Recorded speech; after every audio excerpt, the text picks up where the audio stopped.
नमस्कार, मैं हूं नीलू। तो उत्तराखंड का नया सीएम कौन होगा और इसको लेकर लगातार कवायद चल रही है। देहरादून पहुंचे हैं बीजेपी पर्यवेक्षक नरेंद्र तोमर। बीजापुर गेस्ट हाउस पहुंचे हैं तोमर। दोपहर 3 बजे बीजेपी विधायक दल की बैठक होनी है। नए सीएम का ऐलान इसमें हो सकता है। तीरथ सिंह रावत ने कल इस्तीफा दिया था और इसके बाद ही अब मुख्यमंत्री कौन होगा इसके चयन की प्रक्रिया शुरू हो गई है और इसको लेकर अब पर्यवेक्षक वहां पर पहुंच चुके हैं। नरेंद्र सिंह तोमर बीजापुर गेस्ट हाउस पहुंचे हैं नरेंद्र तोमर, इनके साथ 2 और लोग हैं और फिर जो विधायक दल की बैठक होगी 3 बजे देहरादून में, उसके बाद नए सीएम का ऐलान संभव बताया जा रहा है। तो देहरादून पहुंच चुके हैं बीजेपी पर्यवेक्षक नरेंद्र सिंह तोमर। बीजापुर गेस्ट हाउस पहुंचे हैं तोमर। करीब 3 बजे बीजेपी विधायक दल की बैठक होनी है जिसमें नए सीएम का ऐलान होगा।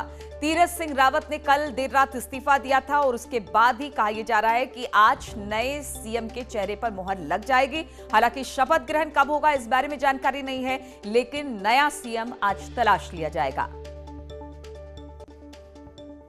आज पार्टी ने यहाँ 3 बजे विधायक दल की बैठक बुलाई है। उससे पहले मैं हूँ, पुंडेश्वरी हैं, दुष्यंत जी हैं, हम सब लोग विधायकों से बातचीत करेंगे, उनसे मशवरे के बाद आगे बढ़ेंगे। अच्छा, कांग्रेस पार्टी आरोप लगा रही है कि बीजेपी ने आर्टिकल 15A पढ़ा ही नहीं है ठीक से। अगर वो चाहती तो तीरथ सिंह रावत सल्ट का उपचुनाव लड़ सकते थे। देखिए, दरअसल कांग्रेस के पास तो ऊपर से नीचे तक आरोप लगाने के अलावा कुछ है नहीं। सकारात्मक सोच कांग्रेस में शून्य हो गया है, इसलिए कांग्रेस का काम सिर्फ आरोप लगाना ही है। हरीश रावत कह रहे हैं कि ये राज्य की जनता के साथ छलावा किया गया है। हरीश रावत जी या कोई भी कांग्रेस का लीडर भारतीय जनता पार्टी के अंदरूनी मामलों में उनको दखल देने का कोई अधिकार नहीं। जो चुनाव आयोग के कारण 151, 164 धारा के अंतर्गत जो एक संवैधानिक संकट था और उस संवैधानिक संकट के कारण उन स्थितियों को देखते हुए, मद्देनजर रखते हुए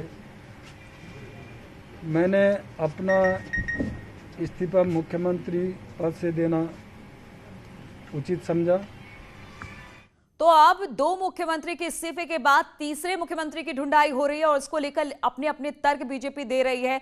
लगातार जो विपक्ष है वो भी उस पर प्रहार करती दिखाई दे रही है। देहरादून से दीपांकर इस वक्त हमारे साथ एक बार फिर से जुड़ गए हैं। दीपांकर, इस वक्त क्या दिखाई दे रहा है? अब नरेंद्र सिंह तोमर पहुंच चुके हैं देहरादून। कहा यह जा रहा है कि तमाम एमएलएज को भी बुला लिया गया है, सब पहुंचने शुरू हो गए हैं।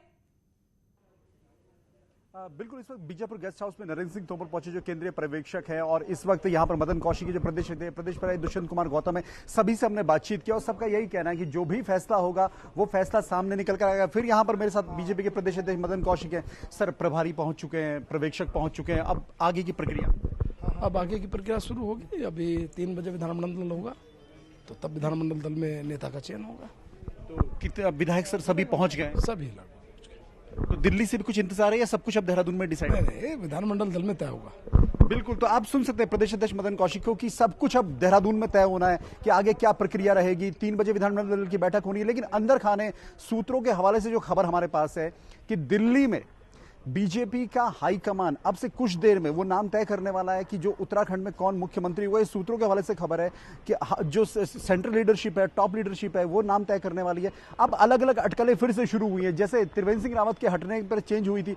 एक खबर यह भी निकल कर आ रही है कि धन सिंह रावत को मुख्यमंत्री बनाया जा सकता है और पुष्कर सिंह धामी जो खटीमा से विधायक हैं उनको उप मुख्यमंत्री यहां पर बनाया जा सकता है। इस तरह की खबरें भी अब निकल कर आ रही हैं।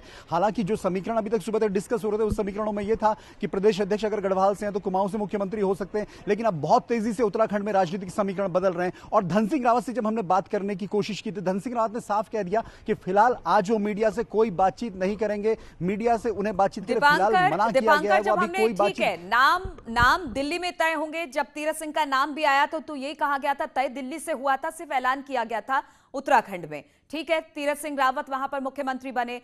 उस समय भी धन सिंह रावत का नाम सामने आ रहा था कि धन सिंह रावत हो सकते हैं सीएम। एक बार फिर से इस रेस में है।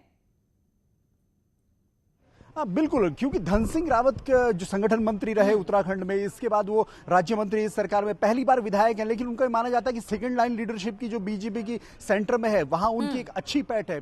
सेंटर बीजेपी में उनकी एक मजबूत ठीक है, तो पकड़ बहुत सारे नाम ऐसे हैं जो दौड़ में शामिल हैं। इंतजार करना पड़ेगा और देखना पड़ेगा कि किस पर, किस नाम पर मुहर लगाती है बीजेपी। बहुत बहुत शुक्रिया आपका हमारे साथ जुड़ने के लिए। और कांग्रेस ने